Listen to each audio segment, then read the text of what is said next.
Karibu ndugu msikilizaji katika kitabu hiki cha mafundisho kinachoitwa Msichana Mwenye Furaha. Mwandishi ni Margaret Mushi na mimi ni msimuliaji au msemaji Karen Hillary. Tutaanza na utangulizi. Wakati wa usichana ndio wakati pekee katika maisha ya msichana wa kukaa vizuri na kupanga aina ya maisha anayotamani kuja kuyaishi.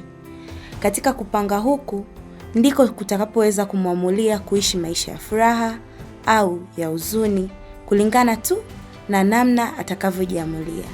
Kwa mtazamo huu, nguvu ya maamuzi ya binti atakavyoyapanga na kuyaishi ndiyo itakayoamua aina ya maisha anayotaka baadaye. Msichana Mwenye Furaha ni kitabu kwa ajili ya binti wa kizazi hiki ili aweze kujitambua na kuweza kufanya maono alionayo yaweze kuwa kweli katika maisha yake.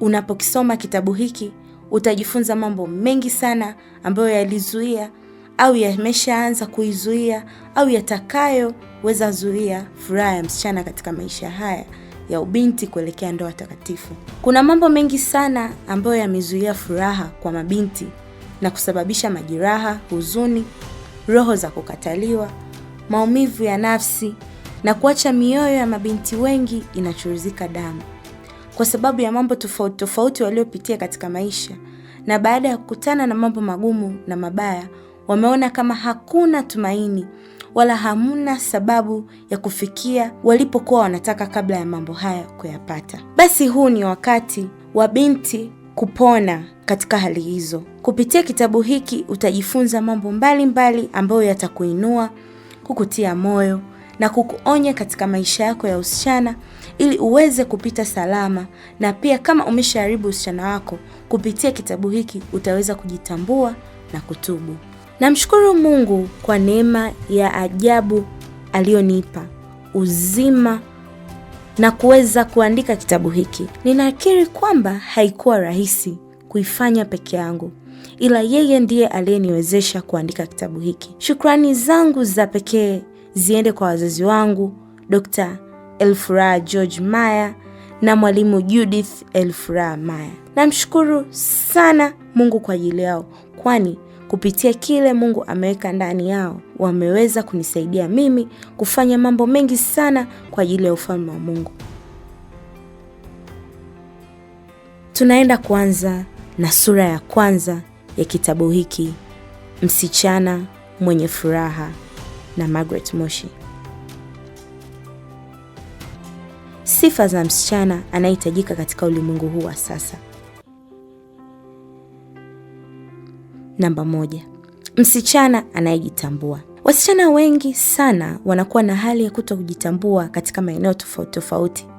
Ninaweza nikalitumia neno hili mwanzo hadi mwisho nikidhania kwamba utajitambua, lakini bado usinielewe na wala usielewe maana ya kujitambua. Je, kujitambua ni nini hasa? Je, ni kujijua kuwa wewe ni mzuri au ni kuishi vile unavyotaka? La hasha, kujitambua ni dhana pana sana.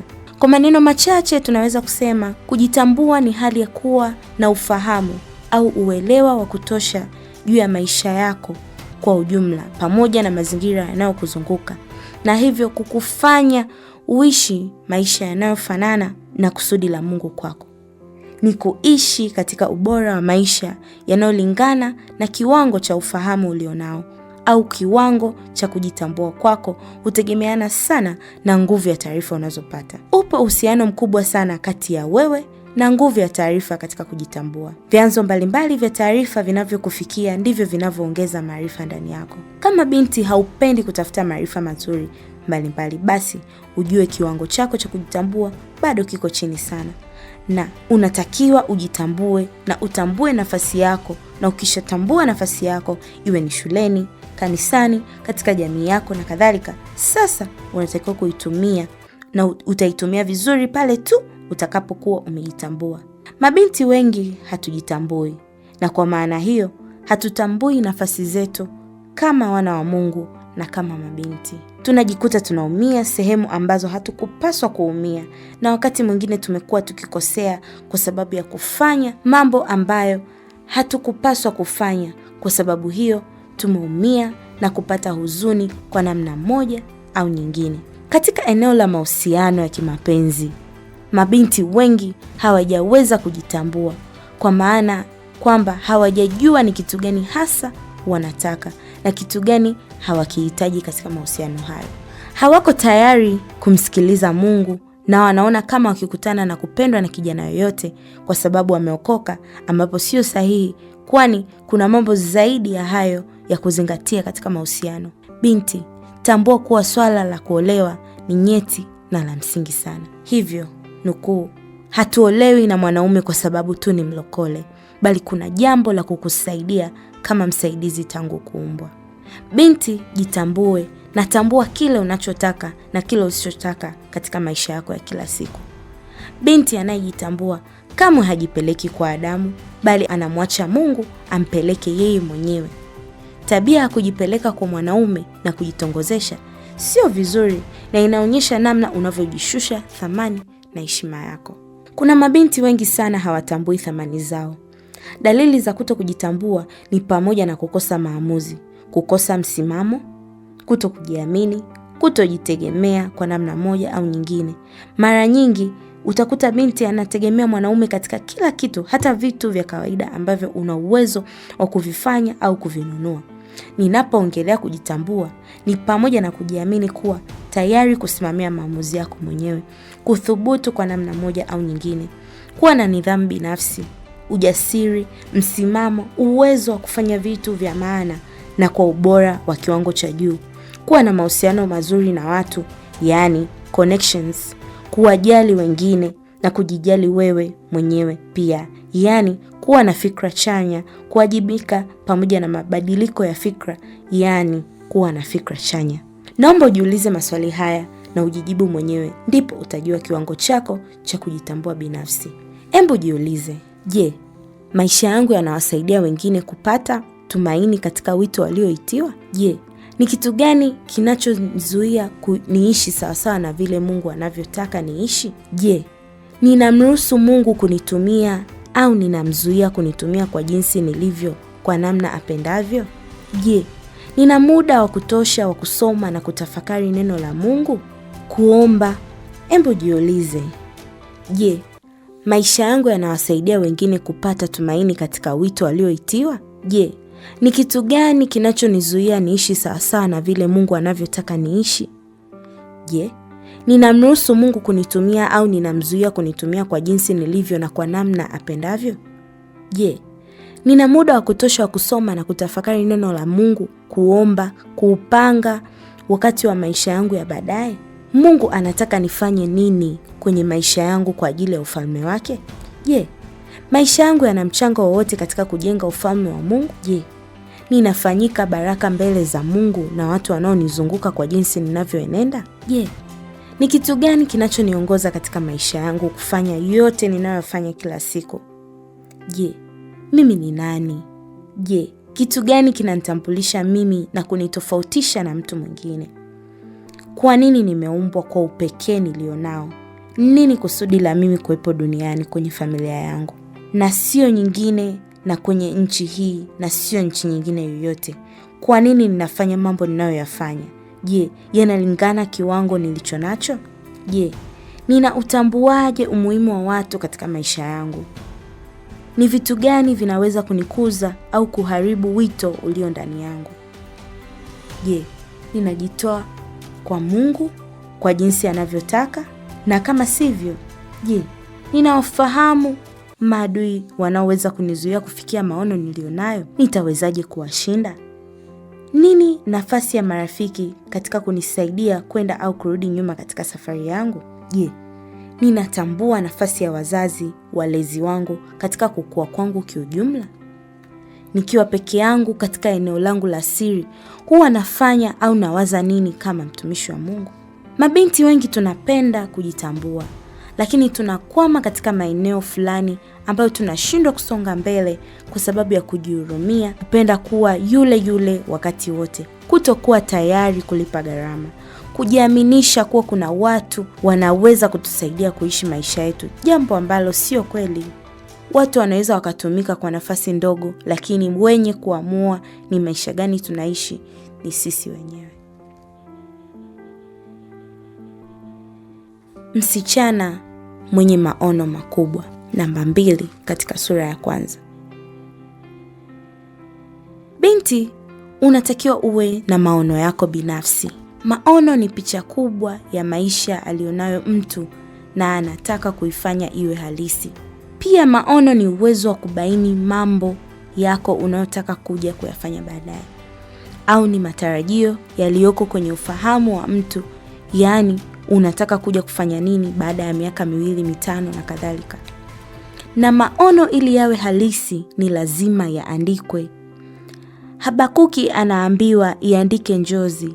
Hivyo usiishie kuwa nayo kichwani, bali chukua hatua na kuandika maono yako na namna utakavyoanza au kuweza kuyatimiza. Ukweli ni kuwa mabinti wengi ni vipofu, hawaoni au hawana malengo binafsi, na kuna wanaoona ila hawaoni maono sahihi. Tunamhitaji Yesu atufunulie maono yetu ili tuweze kuona sawa sawa. Marko sura ya 10 mstari wa 46 mpaka 52 inasema, kuna habari ya Bartimayo na tunaona Yesu alimsaidia akapata kuona tena.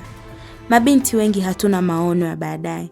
Ndiyo maana katika mahusiano hayafiki mbali, yanaishia kwenye kuumizwa sababu binti hana maono. Nataka nikuhakikishie, hakuna mwanaume anayetaka kuoa mwanamke asiyeona mbali. Kila mwanaume anataka mwanamke ambaye atamsaidia kufika zaidi ya kule anakotaka kufika.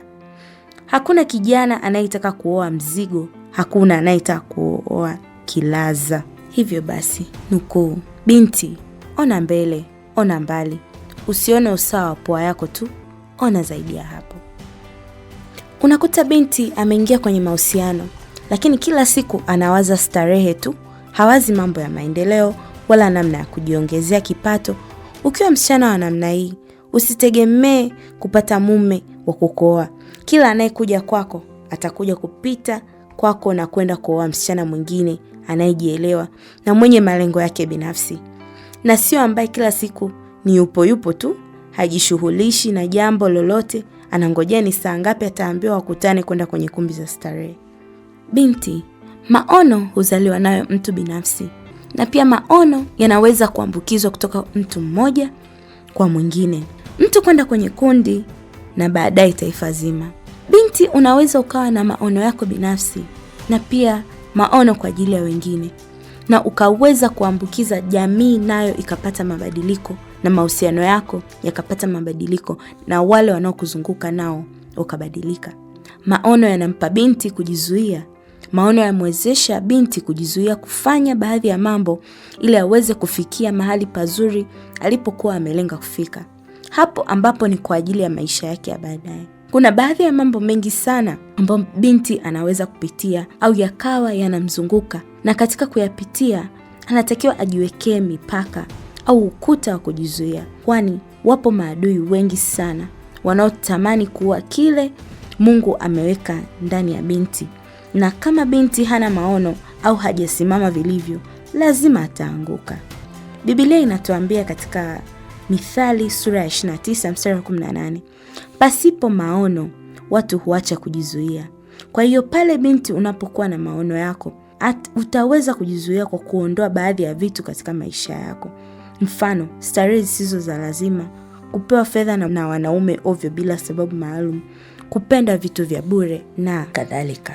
Vitu vyote hivi ni vizuri kabisa, lakini kwa sababu ya kuwa na maono ndani yako, ni vizuri kujitenga navyo, kwani vitakuwa vitanzi vikubwa kwa wewe kuendelea mbele.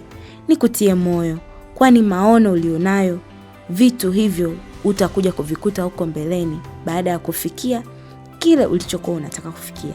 Maono yanampa binti mwelekeo. Anapokuwa na maono, anapata mwelekeo wa mahali anapokwenda. Nukuu, binti asiye na maono ni sawa na mtu anayekwenda kituo cha basi na kupanda gari linalokwenda kokote na kutarajia kufika anakotaka yeye, bila kujua kuwa ili uweze kufika unakotaka kwenda, lazima upande gari linaloelekea huko unakotaka kwenda.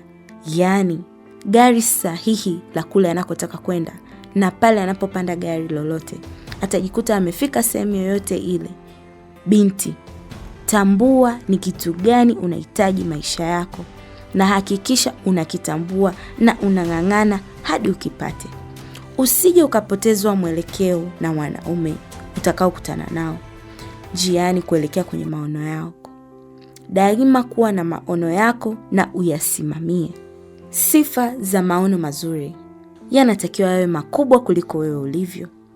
Yanatakiwa yawe na nyanja inaweza kuwa katika huduma, katika kazi ulionayo, kipaji na kadhalika. Maono yanaambatana na uvumbuzi na uchunguzi. What you don't see, it doesn't mean that it's not there. In bracket, usichokiona haina maana kuwa hakipo. Maono yanakufanya uwe na mawazo, usongo, kutokuridhika na kuwa na matarajio mapya kila wakati. Maono yana viwango, yani kiasi kinaweza kuwa ni kiasi kidogo au kiasi kikubwa kulingana na ufahamu wa mtu.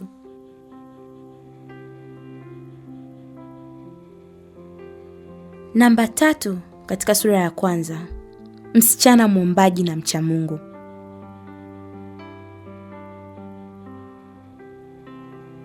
Msichana unapaswa kuwa na tabia ya kuomba na kutafuta kuwa rafiki wa Mungu.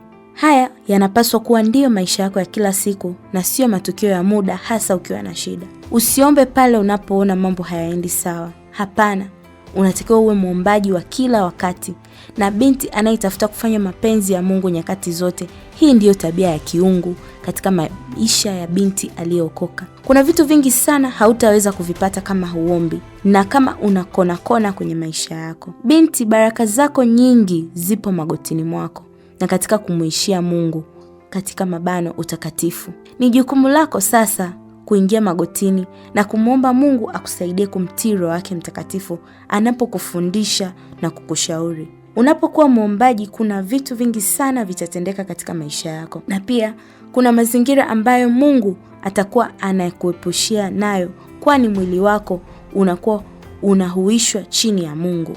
Mwanamke amchaye Mungu ndiye atakayesifiwa. Hii inatoka katika Biblia, Mithali 31 mstari wa 10. Biblia imeshatupa mwongozo hapa kwa mwanamke anayemcha na kumsikiliza Mungu atasifiwa. Kamwe mwanamke anayekaa na mashoga zake na kujadili mambo yasiyo na maana hatosifiwa daima. Viwango vyako viweke kwa Yesu pekee.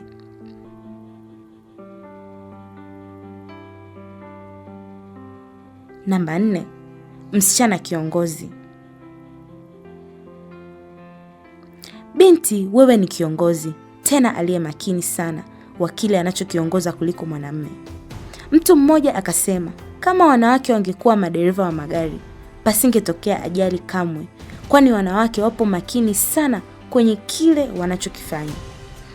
Kiongozi anajua kutumia mamlaka aliyopewa. Binti kama kiongozi anatumia mamlaka yake aliyopewa kama kiongozi hata katika hali ya kawaida. Pale binti anaposhindwa kutumia mamlaka yake ya kiongozi, huyo hawezi kuwa kiongozi makini. Binti ndiye kiongozi wa maisha yake na mwili wake. Mwenye neno la mwisho juu ya mwili wake ni yeye mwenyewe. Utakapoona mwanaume anakusogelea na kukushika baadhi ya maeneo hatarishi, wewe kama kiongozi wa wewe mwenyewe, kwa mamlaka ulionayo, unaweza kumwamuru akuachie kwa kumkanya kabisa na kumwambia asikuzoee. Lakini pale utakaposhikwa na kuanza kuchekacheka na kujifanya kama haujasikia, basi mwanaume atajua wazi kuwa wewe unapenda kufanywa hivyo na ataendelea. Binti, jiheshimu na tumia mamlaka yaliyo katika uwezo wako. Kama viongozi, tuwe na uwezo wa kuyasoma mazingira na kuchambua mambo. In bracket, Tamari alikuwa binti mwema, lakini hakuwa na uwezo wa kujiongoza kwa kusoma mazingira na kukimbia hatari. Hicho kilimsababisha kubakwa na Amnoni. Hii ni katika kitabu cha Samueli wa pili sura ya 13. Hali hii imewakuta mabinti wengi, na wengi wamepata ujauzito na kuumizwa kwa sababu ya kukosa uwezo wa kujisimamia, kuyasoma mazingira, kunusa hatari na kukimbia. Nukuu, kama mabinti tutaweza kujiona kama viongozi, tutabeba jukumu hilo la kuishi maisha ya kuigwa, kwa sababu tunaufahamu kuwa sisi ni kioo cha wengi, na tukiharibu wengi nyuma wanaotuangalia watapotea na kuvunjika mioyo. kama mabinti tuna wajibu wa kuithibitisha dunia kuwa kina Sara, Rebeka, Raheli, Abigaili, Debora, Esther, Ruthu, Lidva, Dorcas hata sasa. Binti kiongozi ni mhamasishaji mzuri. Wewe ni kiongozi kwa wengine, wakiwemo wa rika zote. Una nguvu ya kushawishi na kuleta mabadiliko katika jamii uliopo. Viongozi wazuri huwa wanatatua mambo na kuleta majibu mazuri, na jamii nzima inafurahia matunda ya kile kilichohamasishwa na mabinti.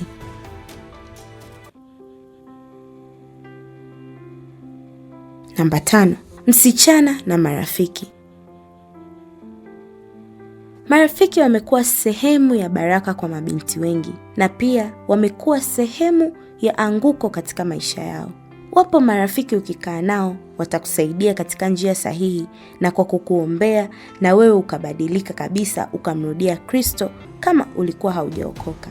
Pia wapo marafiki ambao ukiwaambia jambo lako wanakupeleka kwa mganga wa kienyeji, na utajikuta maisha yako yote unakwenda kwa waganga wa kienyeji hata kama umeumwa na kichwa ukizania kuwa umeshalogwa. Wapo marafiki ambao wameleta huzuni katika maisha ya mabinti wenzao. Wapo marafiki waliowashauri wenzao wakatoe mimba, na tokea mabinti hao wakatoe mimba hawakujaliwa tena kupata mtoto katika maisha yake yote ya ndoa. Binti wa namna hii, marafiki wamefanyika laana katika maisha yake. Marafiki wamekuwa wakiwashauri wenzao vitu visivyofaa, na wanapokuwa wameshauriwa, baadhi hawafikirini mambo gani wayachukue na yapi wasiyachukue. Binti, chagua watu sahihi wa kuambatana nao. Ukiwa na rafiki ambaye unaona haeleweki wewe unapotaka kuelekea, ni afadhali ukaachana na rafiki huyo, kwani atakupoteza kama ukiendelea kumsikiliza kwa kubadilisha mtazamo wako na mawazo yako. Biblia inasema, marafiki wabaya huharibu tabia njema. Hii ni katika Wakorintho wa kwanza sura ya 15 mstari wa 33. Ambatana na watu mnaoenda njia moja, rafiki ambao mnaongea lugha moja daima. Ambatana na rafiki ambaye anakushauri, anakutia moyo, anakuombea, anayependa kukupongeza unapofanikiwa na mnafurahi pamoja.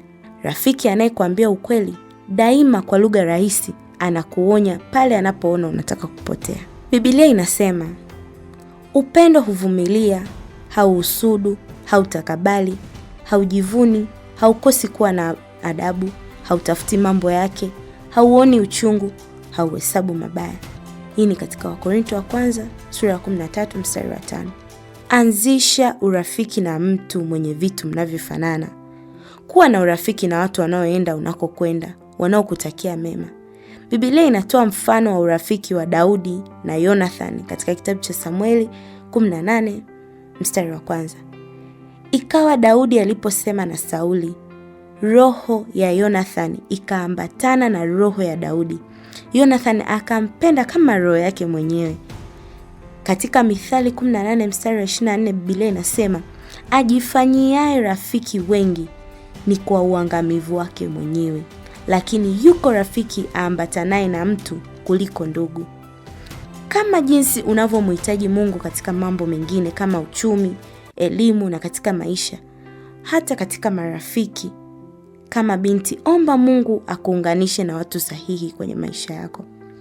Nukuu, hatuhitaji marafiki wengi kama tunavyohisi, bali tunamhitaji Jonathan mmoja tu ili ufanikiwe kwenye majira uliopo. Kwa kufanya hivi, wewe binti utapiga hatua kubwa na kufanikiwa sana kwenye maisha ya kiroho na kimwili. Wasichana wengi wana marafiki kwa ajili ya umbea na uchonganishi na mambo yasiyojenga. Na kushauri wewe binti, marafiki wa namna hii hawafai kabisa katika maisha yako. Hawa ni watu wa kuacha kuambatana nao. Ambatana na rafiki muombaji, mnapata muda wa kuomba pamoja, mcha Mungu, mwenye maono mazuri ya mbeleni.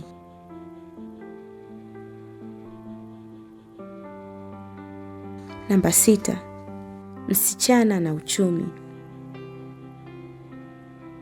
Msichana, unatakiwa uwe na budget katika maisha yako na nidhamu ya hali ya juu ya fedha, kwani bila kuwa na nidhamu hautaweza kuweka uchumi wako kwa namna ambayo itakuletea maendeleo. unaweza kuwa na mpangilio kama huu katika mapato yako. Hebu tuangalie jedwali. Fungu la 10, 10%, akiba 20%, matumizi ya kila siku 60%, na dharura 10%. Nukuu: siku zote binti, usifanye matumizi au usiwe na matumizi yanayozidi mshahara wako au kipato chako. Kwa kufanya hivyo, utajiepusha na madeni ya kukopa kusiko na sababu. Fungu la 10 au zaka. Zaka au fungu la 10 ni 10% au 1/10 au sehemu ya 1 katika ya 10 ya baraka yote aliyokupa Mungu. Mfano, mshahara wako ukiugawa katika sehemu ya 10, basi sehemu ya 1 mpe Mungu kama zaka yako kwake. Tena, kumbuka kupiga hesabu kutoka kwenye mshahara kamili kabla ya makato. Kumbuka, Mungu anajua hesabu vizuri kuliko wewe. Ndiyo maana anasema, leteni zaka kamili nyumbani kwangu.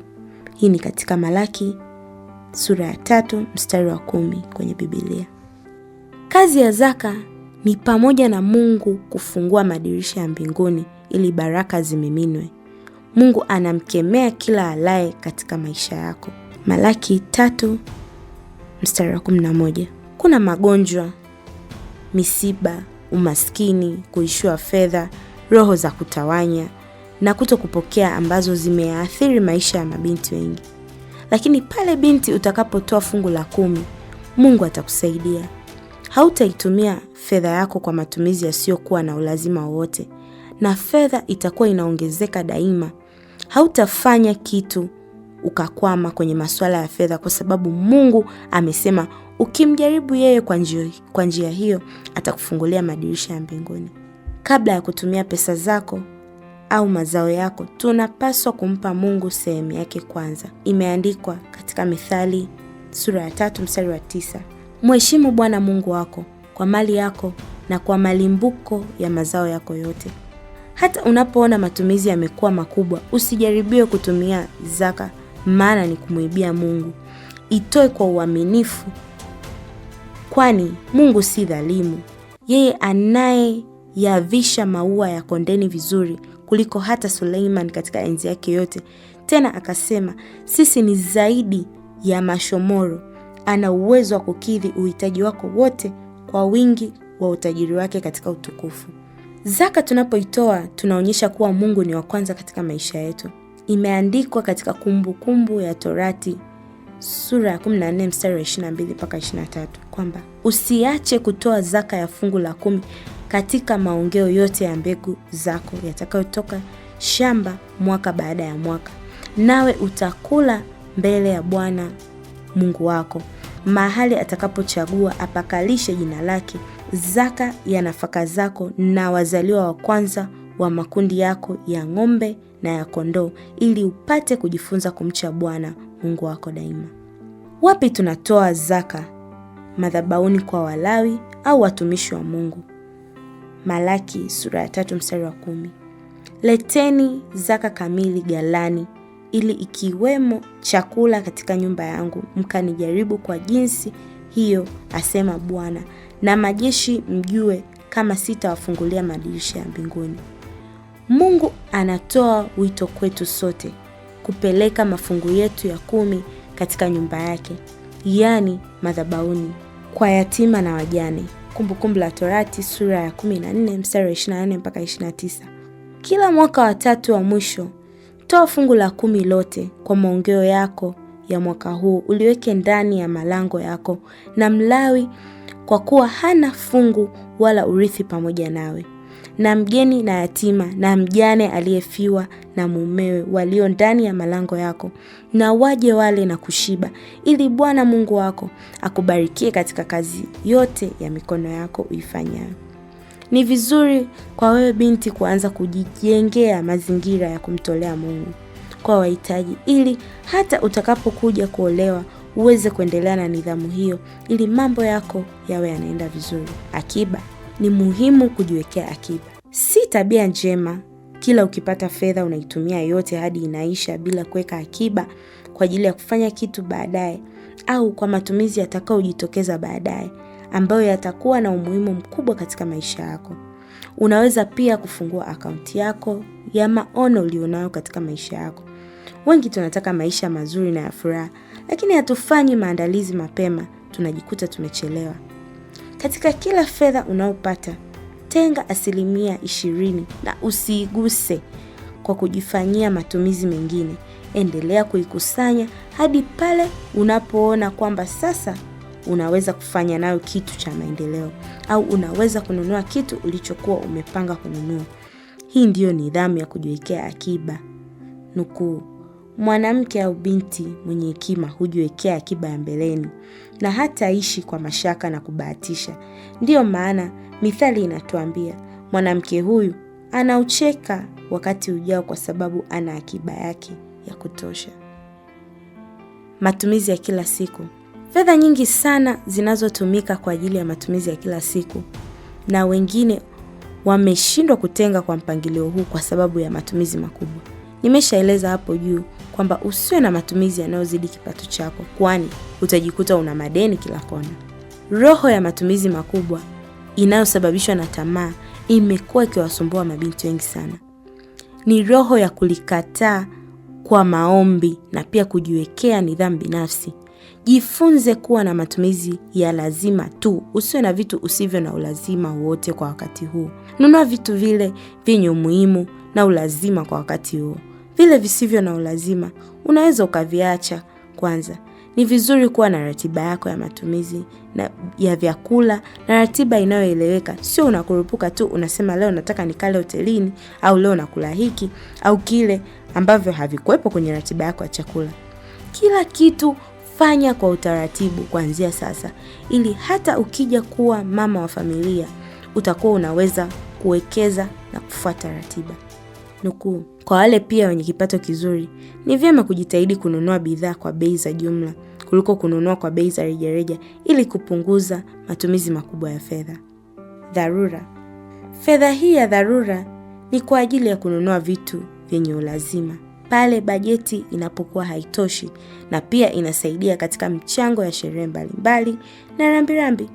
Dharura zimekuwa nyingi kwa mabinti, na wakati mwingine hata gharama zake zinazidi matumizi ya kila siku.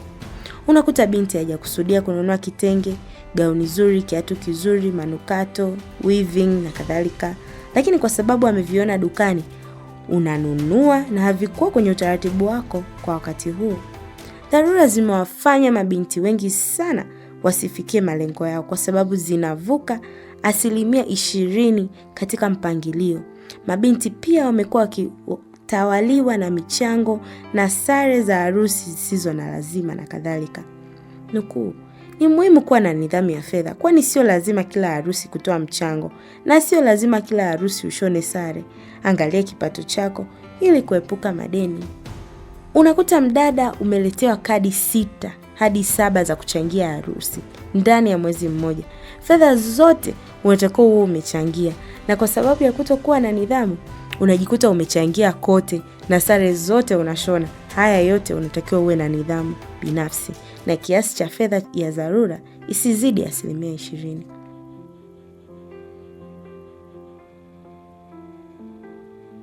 Namba 7. Msichana anayetumia karama yake. Binti, unatakiwa umtumikie Mungu kwa kutumia ile karama Mungu aliyotia ndani yako kwa ajili ya kukuza ufalme wake.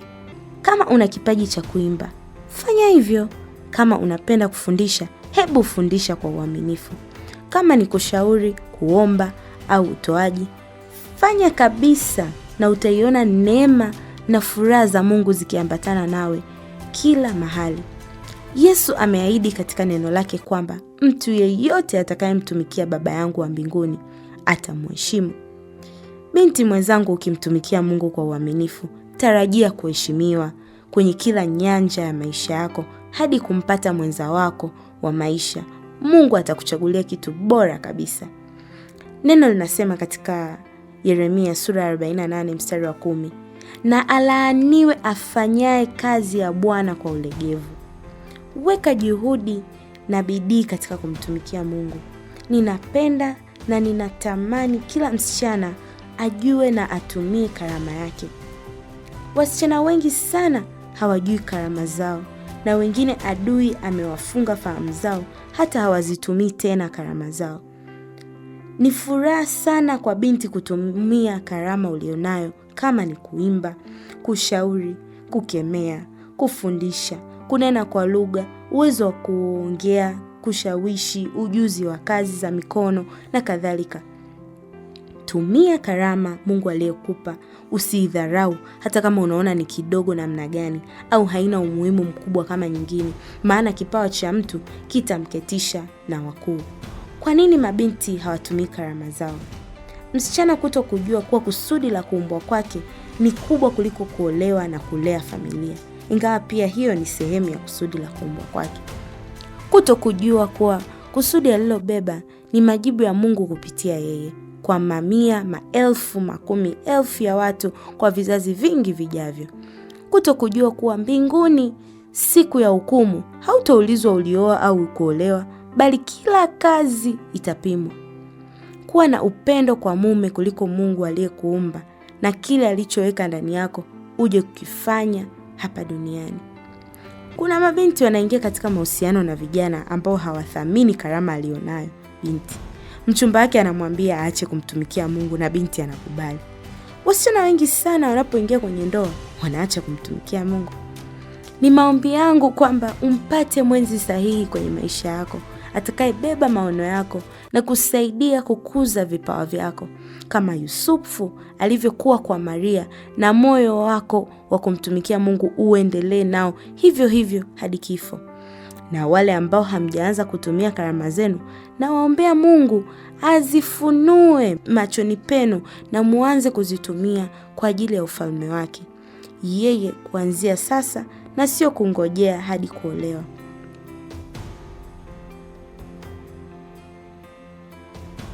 Namna ya kuweza kuepuka kupoteza karama yako. Namba 1, tambua kusudi la kuumbwa kwako na anza kulifanyia kazi kabla hata ya kuolewa. Hakikisha unapoanza mahusiano na kijana awe ni mtu mwenye kutambua makusudi ya kuumbwa kwake, na umshirikishe pia ya kwako. Kwa ufupi, muwe mnafahamiana kuhusu karama na vipawa vyenu mapema ili upate kumsaidia kama msaidizi tokea kuumbwa. Nukuu, unaweza kuzalishwa na mwanaume yoyote ukitaka, maadam ni mwanaume, ila ni hasara na ujinga kuolewa na mtu ambaye hauna kusudi la kumsaidia au yeye hana kusudi la kukusaidia. Itakugharimu sana. Namba 3, baada ya kujua kusudi katika maisha yako, itakusaidia kujua nani wa kuambatana naye na nani sio wa kuambatana naye, maana utakuwa na majibu ya atakusaidiaje kuwa bora, atakuzaje huduma yako, ataibuaje na kukuza vipawa na huduma zilizoko ndani yako. Kama hana majibu ya maswali haya, basi huyo sio mume sahihi kwako. Namba 8, utakatifu na usafi. Unapokuwa msafi na utakatifu, itakusaidia kufanya mambo kwa kujua mipaka na kujizuia. Kuishi maisha ya usafi yatakusaidia wewe binti kupata mimba kwa wakati sahihi, yani ndani ya ndoa takatifu. Atakuepushia maumivu ya ndani baada ya kuachwa kunakosababishwa na kutumiwa na wanaume vile wanavyotaka na kukutelekeza.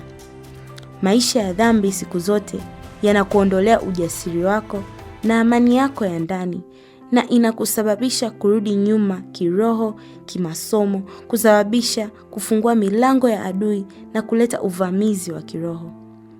Kutokuwa na usafi huleta kudharaulika, na utajikuta unaitwa majina mabaya sana huko mtaani ambayo hayafai kuwa majina yako kama binti mwenye heshima. Nukuu, utakapojipa thamani, kila mtu atakuthamini, na pale utakapofanya mambo yanayoshusha thamani yako, na jamii nzima itakudharau. Ni muhimu kujenga uhusiano wako na Mungu, Roho Mtakatifu, kwani hakuna mahusiano yaliyo bora kama haya ya Mungu na mwanadamu. Unapoona umekosa, omba msamaha kwa Mungu. Damu ya Yesu Kristo inasafisha dhambi zetu zote na inatuweka kuwa huru kweli kweli.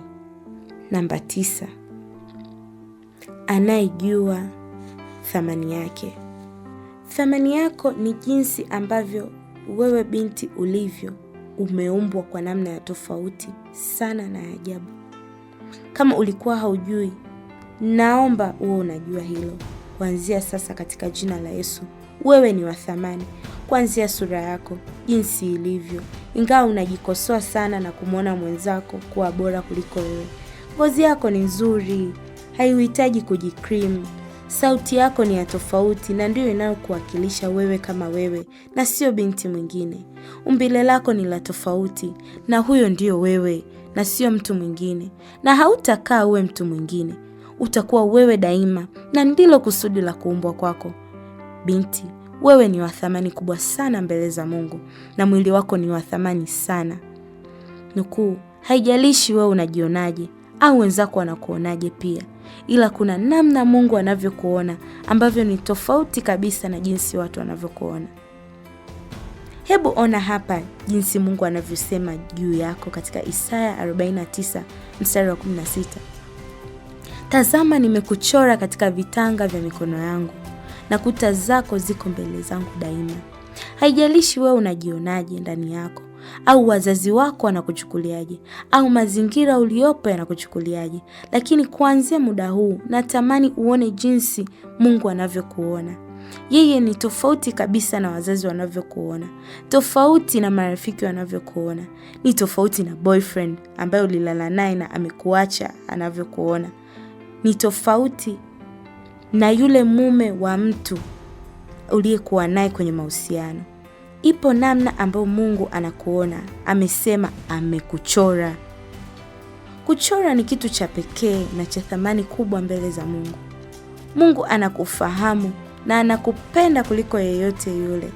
Wakati mwingine wazazi wanaweza kutusahau au kutuacha, lakini Mungu anajua thamani yako na yeye ni yeye pekee anayejua hatima yako. Jikubali jinsi ulivyoumbwa. Jikubali na jivunie kuumbwa msichana. Kuna binti hawafurahi kuumbwa kwao. Wasichana na wengine wanajinenea mabaya katika maisha yao. Kama ulikuwa unanungunika kuumbwa, bora wangekuwa wanaume. Hii sio sahihi kabisa. Mungu alijua kuwa unafaa kuwa msichana na akakuumba hivyo ulivyo ili akutumie kulifanya lile yeye alilokusudia katika maisha yako binti. Kama ulikuwa unanungunika kuumbwa msichana kwa sababu kila mwezi unaingia periods, wengine hawapendi sehemu za miili yao, mfano maziwa, makalio, miguu na kadhalika. Sasa ni wakati wako wa kujitambua na kujikubali namna Mungu alivyokuumba. Hivyo na kwa jinsi umbo lako lilivyo. Mungu ameweka hazina ya ajabu ndani yako wewe binti. Kwa jinsi ulivyo, anataka kukutumia jinsi ulivyo. Usibadilishe thamani yako kwa kujifanya mwanaume. Kuna ndoa za jinsia moja ambazo mabinti kwa mabinti pia wanauana, ambapo ni kinyume na makusudio ya Mungu kukuumba wewe. Jikubali na jithamini na upende mwili ambao Mungu amekupa. Ana kusudi lake maalum la kukupa mwili huo ulionao na sio mwili wa binti mwingine.